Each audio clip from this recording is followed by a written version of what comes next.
नमस्कार विद्यार्थी मित्रांनो, मी Deepak sir MSc forensic science NET qualify आहे। फॉरेन्सिक सायन्स या विषयामधील आपल्याला 10 वर्षाचा अनुभव आहे। फॉरेन्सिक सायन्स लॅबोरेटरी किंवा पोलीस ट्रेनिंग सेंटर असेल किंवा आपलं फॉरेन्सिक सायन्स हा विषय शिकवतो आपण BSc MSc कॉलेजला। आपल्या पोलीस बांधवांच्या विनंतीनुसार आपण एक नवीन टॉपिक घेत आहोत, त्याचं नाव आहे कोणतं तर अग्निशास्त्र फायर केल्यानंतर आपल्याला गोळी लागल्याच्या 2 जखमा दिसतात। एक म्हणजे गोळी प्रवेश केलेल्याची जखम आणि गोळी बाहेर पडलेल्याची जखम। आता या जखमामध्ये नेमकं काय असतं, जखम कशा प्रकारे होते आणि गोळी प्रवेश केलेल्याची जखम आणि गोळी बाहेर पडलेल्याची जखम यामध्ये मुख्य कोणता फरक असतो तो आपण सोप्या भाषेमध्ये समजून घेणार आहोत। ठीक आहे, तर आपण सुरुवात करूया या लेक्चरला। ज्यावेळेस एखादं अग्निशास्त्र फायर केलं जातं त्यावेळेस काय होत असतात, जखमा होत असतात, बरोबर। इथं आपण पाहतोय ते अग्निशास्त्र या विषयाबद्दल आपण पाहत आहोत। मग अग्निशास्त्र फायर केल्यानंतर काय होतं, इथं आपल्याला 2 प्रकारच्या जखमा दिसू शकतात। कोणत्या जखमा असतात तर इथं आपण थोडक्यात लिहून घेऊया। गोळीनं प्रवेश केलेल्याची जखम आणि गोळी बाहेर पडलेल्याची जखम। गोळी प्रवेश केलेल्याची जखम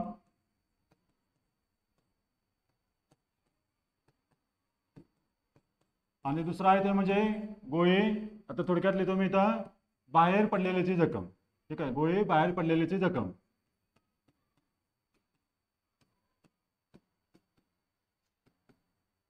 या दोन्ही जखमेमधील आपल्याला महत्त्वाचा फरक पाहायचा आहे, बरोबर। कारण घटनास्थळी गेल्यानंतर समजा असे एखादी व्यक्ती दिसली आपल्याला, त्या व्यक्तीवरती एखादा अग्निशस्त्र फायर केला असेल आणि त्याच्यावरती आपल्याला 2 जखमा दिसतील तर त्यापैकी आपल्याला गोळी प्रवेश केल्याची जखम कोणती आणि गोळी बाहेर पडलेल्याची जखम कोणती हे शोधणं खूप महत्त्वाचं असतं। तर आपण इथं बघूया सुरुवातीला काय तर ह्या गोळी फायर केल्यानंतर आपण याचे मुद्दे असतात ते मुद्दे सुद्धा बघूया। तर पहिला मुद्दा म्हणजे गोळीनं प्रवेश केल्याची जखम असेल त्या जखमेचा आकार कसा असतो। ठीक आहे, पहिला मुद्दा कोणता आहे तर आकार। आता सर्वसाधारणपणे असं म्हटलं जातं की गोळी प्रवेश केलेल्याची जखम ही नेहमी जो गोळीचा आपला व्यास असेल त्या व्यासापेक्षा कमी असते। त्याचा आकार किंवा साईज म्हणू शकतो आपण, तो कसा असतो, कमी असतो कुणापेक्षा। समजा फॉर एक्झाम्पल या डायमीटरची गोळी त्या व्यक्तीच्या शरीरामध्ये लागलेली आहे, लागल्यानंतर एवढ्याच डायमीटरची जखम झाली पाहिजे, परंतु गोळीनं प्रवेश केल्याची जखम ही नेहमी ह्या गोळीच्या व्यासापेक्षा डायमीटरपेक्षा हे लहान असते किंवा कमी असते। आणि गोळी बाहेर पडलेली जखम ही जखम कशी असते तर ही जखम मोठी असते। कशापेक्षा तर या गोळीच्या डायमीटरपेक्षा, हा जो गोळीचा व्यास आहे त्याच्यापेक्षा मोठी असते। आता हे का होतं तर यासाठी एक गुणधर्म आहे आपल्या शरीरातील, त्याला म्हणतो आपण स्थितीस्थापकत्व। ठीक आहे, कारण का त्यालाच आपण इंग्लिशमध्ये म्हणत असतो इलॅस्टिसिटी। या इलॅस्टिक नेचर ऑफ स्किन मुळे आपल्या त्वचेचा जो स्थितीस्थापकत्व हा गुणधर्म आहे त्या गुणधर्मामुळे काय होतं, गोळी ज्या वेळेस शरीरामध्ये प्रवेश करते, प्रवेश केल्यामुळे काय होतं हे स्किन आरपार भेदून गोळी आतमध्ये जाणार आहे। नंतर गोळी आतमध्ये गेल्यानंतर काय होणार आहे की हा जो भाग आहे इथल्या भागामधला स्किन पुन्हा त्या जागी आपल्याला येण्याचा प्रयत्न करत असते। ठीक आहे, त्याच्यामुळे काय होईल, आपल्याला गोळीनं प्रवेश केल्याची जखम असेल ही जखम आपल्याला कायम लहान दिसते। आणि ज्यावेळेस गोळी शरीराच्या बाहेर जाईल त्यावेळेस काय होईल, गोळी बाहेर पडल्यामुळे, म्हटलं तर आपण इथं बघून घेऊया एक फोटो बघा, गोळीनं प्रवेश केलेल्याची जखम आणि गोळी बाहेर पडलेल्याची जखम। तर प्रवेश केलेल्याची जखम लहान का असते आणि गोळी बाहेर पडलेल्याची जखम मोठी का असते हे आपल्यास आपण या आकृतीमध्ये पाहूया। फॉर एक्झाम्पल बघा, गोळी झाडल्यानंतर शरीरामध्ये जेव्हा गोळी हिट होते त्यावेळेस काय होईल, इथली जी स्किन आहे, कलर बदलू आपण, वेगळा कलर घेऊ, ही जी स्किन आहे बघा, ह्या इथली स्किन, हे स्किन काय होईल, हे गोळी आतमध्ये जात असताना आतल्या बाजूला सरकली जाईल, आतल्या बाजूला पुश केली जाईल स्किन, बरोबर। त्याच्यामुळे काय होईल, गोळी आतमध्ये एंटर करेल। आपल्याला माहिती आहे गोळीचं स्पीड किंवा त्याची ऊर्जा, गतिज ऊर्जा ही खूप मोठी असते, जास्त असते। जास्त असल्यामुळे काय करेल, हे स्किन आरपार भेदून ते गोळी शरीरामध्ये आल्यानंतर काय होईल बघा, आता इथली जी स्किन आहे, गोळीचा डायमीटर हा शेवटचा जो डायमीटर आहे, बरोबर का, व्यास म्हणतो आपण मराठीमध्ये, हा संपूर्ण गेल्यानंतर एवढी आपल्याला जखम झाली। जखम झाल्यानंतर बघा इथले ज्या कडा आहेत, कडा, ठीक आहे, किंवा ह्या कडा पुन्हा काय करतात, त्याच्या जागावरती येण्याचा प्रयत्न करतात, कारण त्याला म्हणतो आपण स्थितीस्थापकत्व हा गुणधर्म। म्हणजेच काय, उदाहरणार्थ आपण पाहतो रबर आपण ताणली, रबर ताणून नंतर सोडून दिले का काय होते, ती रबर तिच्या जागेवरती येण्याचा प्रयत्न करते, त्यालाच म्हणतो आपण स्थितीस्थापकत्व गुणधर्म। याच्यामुळे काय होईल तर इथली स्किन याच्या जागेवरती येण्याचा प्रयत्न करेल आणि ज्यावेळेस ही गोळी बघा इथून पुढे बाहेर गेली, पुढे गेली, तर काय होईल बघा, ही जखम आपल्याला काय होईल, गोळीच्या व्यासापेक्षा लहान दिसते। या जखमेला म्हणतो आपण एंट्री वोन किंवा गोळीनं प्रवेश केलेल्याची जखम। तर मग पहिला आपण हे जखम कशी असते तर लहान आकाराची असते गोळीच्या व्यासापेक्षा, आणि जिथून गोळी बाहेर पडली ती जखम गोळीच्या व्यासापेक्षा मोठी असते. तर का मोठी असते बघा, इथं पण तेच होणार आहे. इथं पण स्थितीस्थापकत्व हा गुणधर्म असतोच, बरोबर का. हे गोळी समजा एवढ्या डायमीटरची बाहेर पडल्यानंतर आपल्याला एवढीच जखम होईल मोठी, आणि प्लस गोळी स्पीड मध्ये असल्यामुळे शरीरामधल्या ज्या अवयवाला लागले ते अवयव सुद्धा कट झाले, बरोबर का. उदाहरणार्थ आपल्या शरीरामधलं जे मांस आहे तो मांसल भाग पण कट झाला, आणि कट झालेला भाग पण काय होतं गोळी बरोबर बाहेर येण्याचा प्रयत्न करत असतो. त्याच्यामुळे एकतर गोळी निघून गेली, आणि नंतर हे जे आपला मांसल भाग आहे शरीरामध्ये जर आपलं मांस वगैरे असतं ते कट झालेलं ते पण बाहेर येण्याचा प्रयत्न करतं. त्याच्यामुळे काय होईल, गोळीनं जिथून आपली गोळी शरीराच्या बाहेर गेली तो भाग आपल्याला गोळीच्या व्यासापेक्षा मोठा दिसतो. म्हणजेच काय, गोळी बाहेर पडलेली जखम ही गोळीच्या व्यासापेक्षा मोठी असेल. हा पहिला फरक झाला आपला, बरोबर. मग पहिला आपण आकार कसा आहे तर कमी, आणि गोळी बाहेर पडल्याचा जखमेचा आकार हा मोठा आहे. नंतर दुसरा मुद्दा पाहू शकतो आपण यांच्या फरकामध्ये, तो म्हणजे रक्तस्राव. ठीक आहे, गोळी बाहेर पडल्यानंतर रक्तस्राव किती प्रमाणात होईल, कारण गोळी लागल्यानंतर आपल्या सर्वांना माहिती आहे रक्तस्राव होत असतो. मग जिथून गोळी प्रवेश केलेल्याची जखम आहे त्या जखमेमध्ये रक्तस्राव कमी होईल का जास्त होईल, बघा बरं विचार करून. काय होऊ शकतं, जिथून गोळी शरीरामध्ये प्रवेश केला, शरीरामध्ये लागली गोळी, तिथल्या जखमेमधून रक्तस्राव कमी होतो का जास्त होतो, तर तो कसा होईल, तो रक्तस्राव हा कमीच असणार आहे, बरोबर का. आणि इकडे पाहूया आपण नंतर, गोळी बाहेर पडल्याच्या जखमेमध्ये रक्तप्रवाह कसा असतो, जास्त प्रमाणात असतो. ठीक आहे, जास्त प्रमाणात रक्त वाहत असतं. का तर बघा वरतीच आपण म्हटलंय जखमेचा आकार कमी आहे, कमी असल्यामुळे रक्त कमीच येईल. इकडे जखमेचा आकार मोठा आहे, मोठा असल्यामुळे काय होईल, रक्त जास्त प्रमाणात येईल. आणि प्लस ज्यावेळेस बघा आपण हे पाहिलं आपण इकडं पाठीमागचं पाहू आपण, हे इथं बघा ज्यावेळेस गोळी शरीरामध्ये लागली तेव्हा हे बघा स्किन कट झाल्या, आतल्या बाजूला ताणली गेली, खेचली गेली, बरोबर का. त्याच्यामुळे काय होतंय, आता गोळी बाहेर पडताना त्याने एक मार्ग बनवलेला आहे. बघा इथून गोळी इथपर्यंत आली तर हा गोळी बाहेर पडण्याचा एक मार्ग झाला. मग या मार्गामुळे काय होईल, रक्त सगळं या बाजूला प्रवाहित होईल, बरोबर का, कारण त्याला एक मार्ग बनलेला आहे. आणि त्याच्यामुळे काय होईल, आपल्याला जी गोळी बाहेर पडलेल्याची जखम आहे त्या ठिकाणी आपल्याला जास्त प्रमाणात रक्तप्रवाह हा होताना दिसून येईल. नंतर बघूया आपण तिसरा पर्याय, तो म्हणजे जखमेच्या कडा. ठीक आहे, जे जखम आहे त्या जखमेच्या किंवा जखमेच्या कडा म्हणूया आपण. त्या कडा कशा असतात तर ह्या कडा असतात, त्या कड्या ह्या जखमेच्या आतील बाजूस झुकलेल्या असतात. कुठं असतात तर आतील बाजूस आपल्याला या कडा झुकलेल्या दिसून येतील, आतील बाजूस. आता हे कशा दिसतात हे सगळं पुन्हा एकदा आपण पाहूया. आधी फक्त पॉईंट समजून घ्या, नंतर मी सगळ्या पॉईंटचे तुम्हाला एकच मिनिटामध्ये सगळी रिव्हिजन तुम्हाला समजेल असे सांगतो. तर या कडा कशा असतील, आपल्याला आतील बाजूस असतात, आणि जिथून गोळी बाहेर पडलेली आहे त्या जखमेच्या कडा कशा असतील तर त्या कडा आपल्याला बाहेरील बाजूस दिसून येतील. कोणत्या बाजूला असतील तर त्या कडा आपल्याला बाहेरील बाजूस दिसून येतात, बरोबर आहे. इथं पण आपण पाहू शकतो बघा, आपल्याला जे इथं आपण मगाची आकृती दाखवली होती त्या आकृतीमध्ये बघा ह्या ज्या कडा आहेत, गोळी प्रवेश केल्याची जखम बघा ही कडा आतमध्ये आहे, बरोबर का, आतमध्ये आहे. आणि जिथून गोळी बाहेर पडली या कडा आपल्याला अशा बाहेरच्या बाजूला गेलेल्या दिसून येतात, बरोबर का. मग आज झाला आपला पहिला किंवा 3 नंबरचा महत्वाचा मुद्दा, तो म्हणजे जखमेच्या कडा आतील बाजूला असेल, जिथून गोळी प्रवेश केली तिथं, आणि जिथून गोळी बाहेर गेली त्या ठिकाणी गोळीच्या कड्या बाहेरच्या बाजूला असतात. तर त्याचप्रमाणे बघा पुढचा मुद्दा आहे तो म्हणजे काय, तर गोळी समजा एखाद्या कपड्यावरून लागली असेल तर काय होतात, त्या कपड्याचे धागे सुद्धा तुटले जातात, बरोबर का, कपड्याचे धागे. मग हे जे धागे असतील किंवा कपड्याचे तुकडे असतील ते कोणत्या बाजूला असतील तर ज्या ठिकाणी गोळीनं प्रवेश केलेला आहे ते सुद्धा कुठे होतील, आपल्याला आतील बाजूमध्ये, त्या जखमेच्या आतमध्ये या कपड्याचे धागे आपल्याला दिसून येतील. आणि प्लस जिथून गोळी बाहेर पडलेली आहे त्या ठिकाणी काय होतील, हे कपड्याचे धागे आपल्याला बाहेर लोंबकळत असताना दिसून येतील. ठीक आहे, बाहेर आपल्याला लोंबकळत असलेले दिसून येतील कपड्यांचे धागे, बरोबर.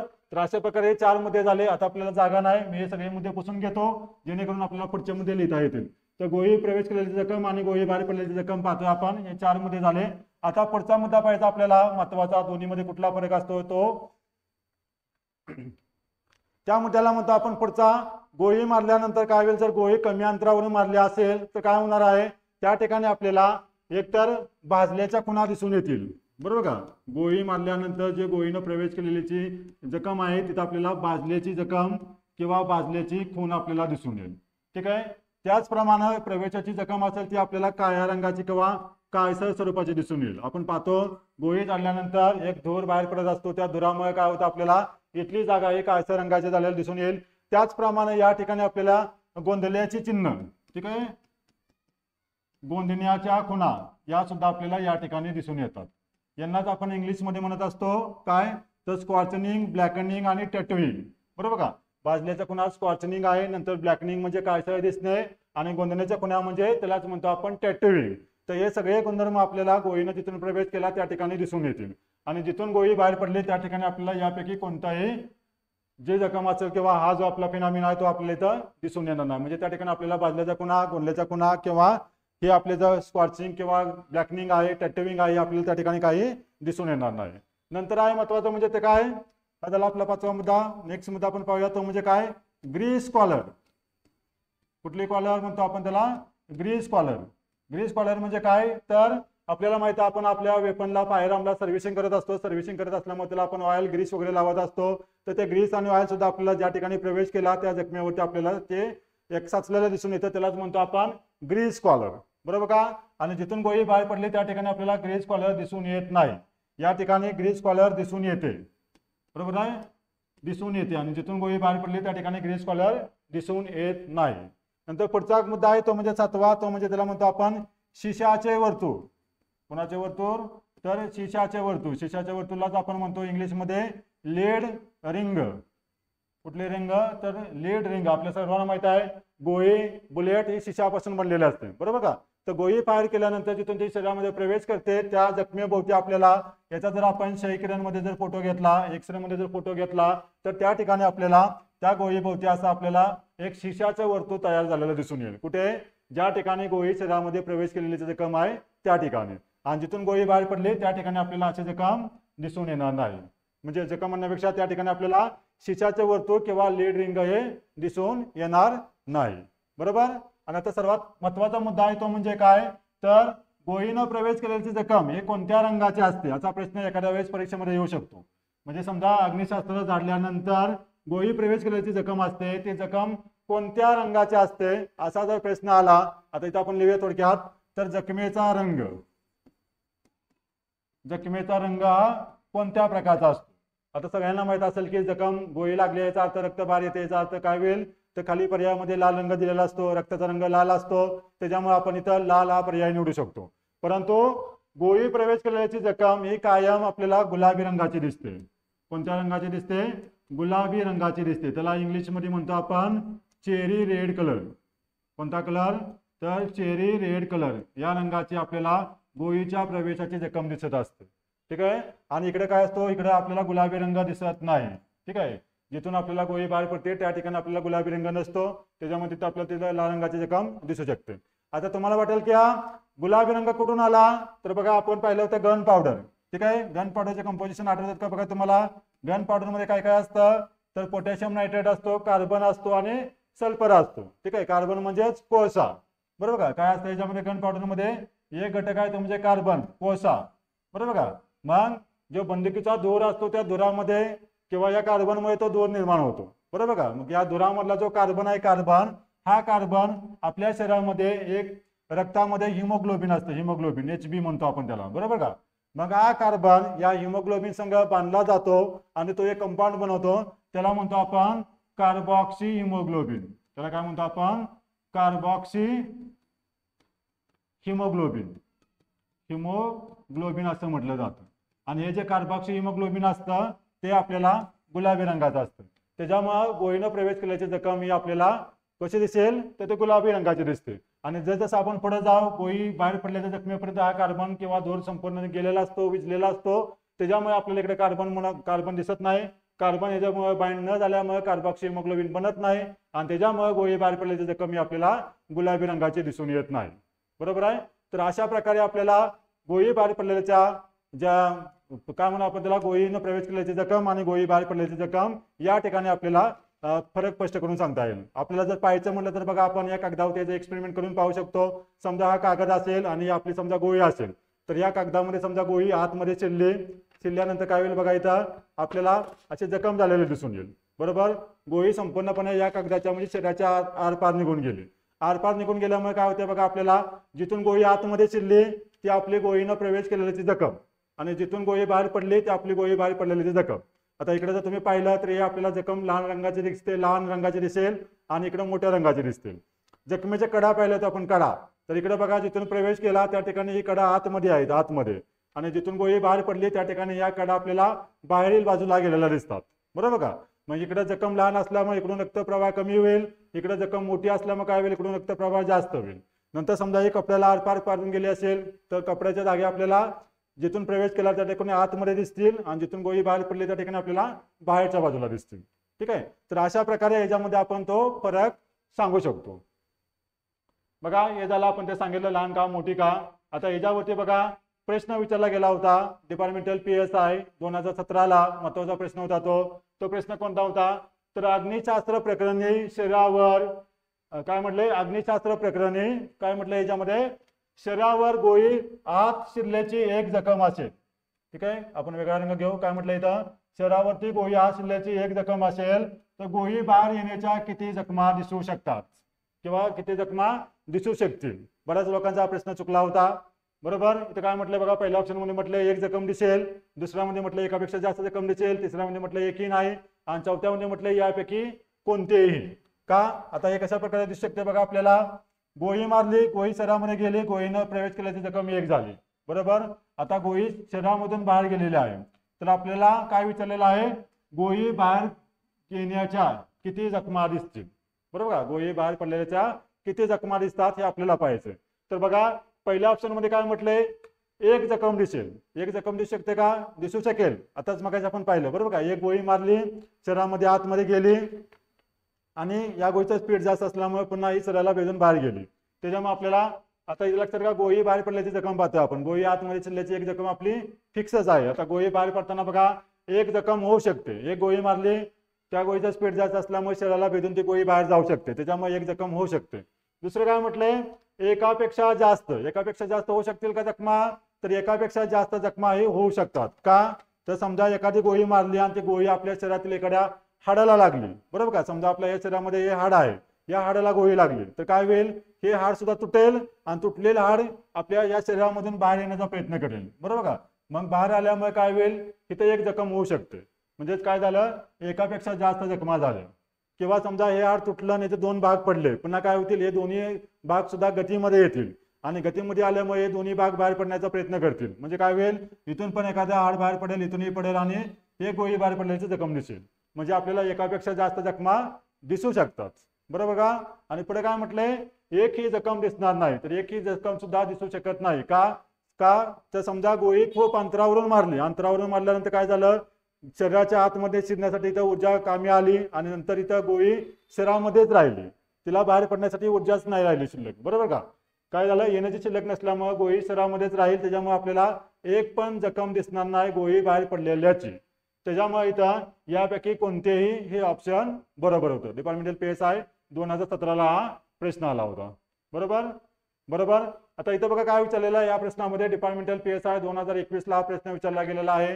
अग्निशास्त्र हा घटक खूप महत्वाचा आहे, आणि आता सध्या बऱ्याचशा केसेस हे आपल्याला अग्निशास्त्र फायर केल्यामुळे दिसून येतात. मग त्या ठिकाणी आपण गोळी किंवा काटेज केस किंवा आपल्याकडे वेपन मिळत असतं. मग त्यासाठी हा घटक आपल्यासाठी महत्वाचा आहे, आणि हा घटक आपण बऱ्यापैकी आपल्या या लेक्चर सिरीजमध्ये शिकवलेला आहे. ठीक आहे, तर आपण हा प्रश्न बघूया. हा प्रश्न डिपार्टमेंटल PSI 2021ला विचारलेला आहे. 2021 मध्ये अग्निशास्त्र या घटकावरती 2 प्रश्न विचारलेले होते, बरोबर. म्हणजे थोडक्यात 4 प्रश्न झाले बघा. 4 प्रश्नापैकी समजा आपल्याला 4ही प्रश्न बरोबर आले म्हणजे मेरिटमध्ये खूप मोठा फरक पडतो, हे तुम्हाला सांगायची गरज नाही, बरोबर. तर प्रश्न काय होता बघा, एखादी शॉटगन काय म्हटलं त्याने, एखादी शॉटगन 90 ते 60 सेंटीमीटर अंतरावरून डागली असता होणाऱ्या प्रवेशाच्या जखमेभोवती टिंब दिसून येईल, बरोबर का. म्हणजे काय केले बघा, शॉटगन फायर केलेले आहे, शॉटगन 60 ते 90 सेंटीमीटर या अंतरावरून मारलेले आहे, आणि ते मारल्यानंतर काय म्हटलंय त्याने, तर त्या जखमेभोवती आपल्याला काय काय दिसून येईल. तर काय काय दिसून येऊ शकतं, तिथं ऑप्शन दिलेले आहेत बघा आपल्याला. फक्त जाळलेलं दिसून येईल, काळे पडलेलं दिसून येईल, आणि फक्त गोंडलेलं दिसून येईल, किंवा वरील पैकी सर्व दिसून येईल. आता मगाशीच पाहिलं होतं आपण, ज्या ठिकाणी गोळी प्रवेश केलेल्याची जखम आहे, बरोबर का. हे समजा आपल्या शरीर आहे, आणि आपल्याला जखम तयार झालेली आहे, तर या जखमेभोवती आपल्याला 3 प्रकारचे घटक दिसतात. एक तर पहिला म्हणजे ते काय, तर जळा आलेले. आता कशामुळे जळतं, तर आपल्याला माहिती आपण गन फायर केल्या त्याच्यामधून ज्वाला बाहेर पडत असतात, बरोबर का. तर या ज्वाला बाहेर पडत असतात, त्याच्यामुळे काय होईल, आपल्याला जाळलेल्या जखमा दिसून येतील. मग जर आपण असे गन एक 2 ते 3 इंच अंतरावरून जर आपण फायर केली असेल तर काय होतील, ते ज्वाला त्या व्यक्तीच्या शरीरावरती आपल्याला तिथं भाजल्याच्या किंवा जळल्याच्या खुणा आपल्याला निर्माण करताना दिसून येतील, बरोबर का. त्याचप्रमाणे काय होतं, इथून आपण पाहिलं मगाशी कार्बन असल्यामुळे कार्बनमुळे काय होईल, गन फायर केल्यामुळे धूर दिसतो आणि तो धूर काय होतो त्या त्वचेवरती येऊन थांबतो, साठतो, त्याच्यामुळे आपल्याला काळे पडलेलं दिसून येतं, बरोबर का. मग हे प्रत्येक वेपन मध्ये वेगवेगळं आहे. मग त्यालाच म्हणतो आपण रेंज डिटर्मिनेशन. गोळी किती अंतरावरून जाडली हे महत्वाचं असतं आणि गोळी किती अंतरावरून जाडली हे सांगण्यासाठी आपण फॉरेन्सिक विषयातले जे तज्ज्ञ असतात अग्निशास्त्र विभागामधले त्यांनाच आपण बॅलिस्टिक एक्सपर्ट किंवा बॅलिस्टिक तज्ज्ञ म्हणतो. ते आपल्याला ॲक्युरेटपणे सांगू शकतात की गोळी किती अंतरावरून जाडली. मग अंतरावरून किती जाडली त्याच्या आपल्याला एक 2-3 रेंज असतात. त्यापैकी पहिली रेंज असते तिला आपण काय म्हणतो, कॉन्टॅक्ट रेंज. आता इथे आपण हा प्रश्न आलाय म्हणून हे सगळे बघून घेऊ. तर कोणत्या रेंजवरून आपल्याला काय काय दिसेल म्हणजे तुम्हाला या प्रश्नाचं उत्तर काढणं सोपं जाईल. बघा पहिली जे रेंज असते त्या रेंजला म्हणतो आपण कॉन्टॅक्ट रेंज. कोणती रेंज? रेंज म्हणजे काय तर जिथून गोळी जाडली तिथून ते ह्या समजा आपलं टार्गेट असतं त्या टार्गेटला लागली गोळी तर इथून ते इथपर्यंत जे अंतर आहे त्या अंतराला आपण रेंज म्हणतो, म्हणजे गोळी मारल्याचं अंतर, बरोबर का. मग पहिली रेंज आहे त्याला म्हणतो आपण कॉन्टॅक्ट रेंज. कॉन्टॅक्ट रेंज म्हणजे काय, दोघांमध्ये कोणताही गॅप नाही, अंतर नाही. म्हणजे हे शरीर असेल आणि या शरीरावरती चिटकून, ठीक आहे, हे जे आपलं मजल एंड आहे फायरआर्मचं, चिटकून गोळी मारली तर त्याला आपण कॉन्टॅक्ट रेंज म्हणतो, बरोबर का. कॉन्टॅक्ट रेंज मध्ये काय की काही अंतर नसल्यामुळे काय होईल, जे आपण गोळी मारल्यानंतर जे एक जखम होईल, जखम ह्या जखमेभोवती आपल्याला काय होईल, मजल पॅटर्न दिसून येईल. कुठला पॅटर्न दिसून येतो, मजल पॅटर्न दिसून येत असतो, बरोबर का. मजल पॅटर्न म्हणजे काय, हे जे आपलं मजल आपण इथे चिटकून ठेवल्यामुळे काय होईल, याचे जे आपल्याला निशाण असेल ते निशाण दिसून येईल, त्यालाच म्हणतो आपण मजल पॅटर्न.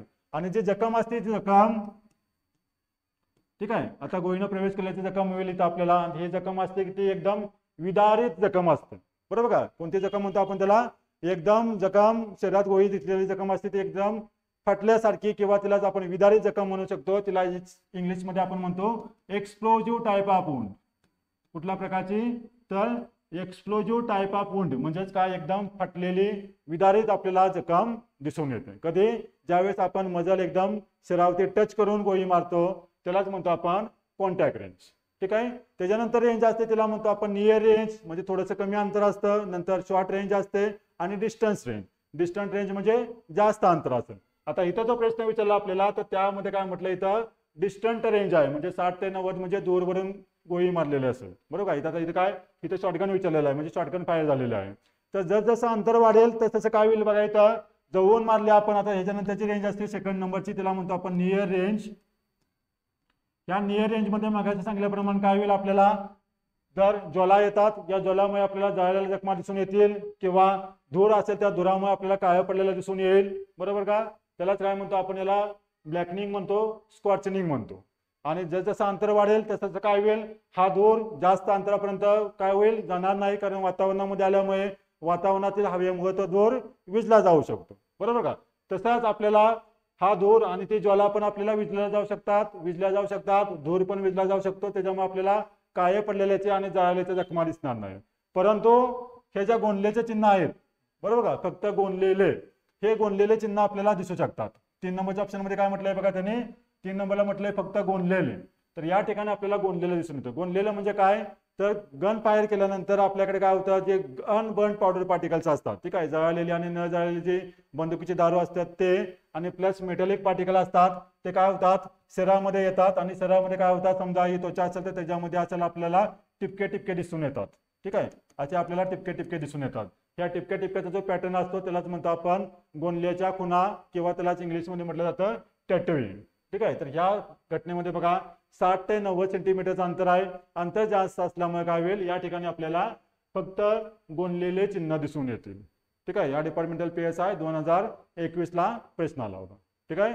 तर अशा प्रकारे अग्निशास्त्र फायर केल्यानंतर आपल्याला हा जखम किंवा गोळीनं प्रवेश केल्याची जखम आणि गोळी बाहेर पडल्याची जखम दिसून येते आणि त्यामधील फरक दिसून येईल, ठीक आहे.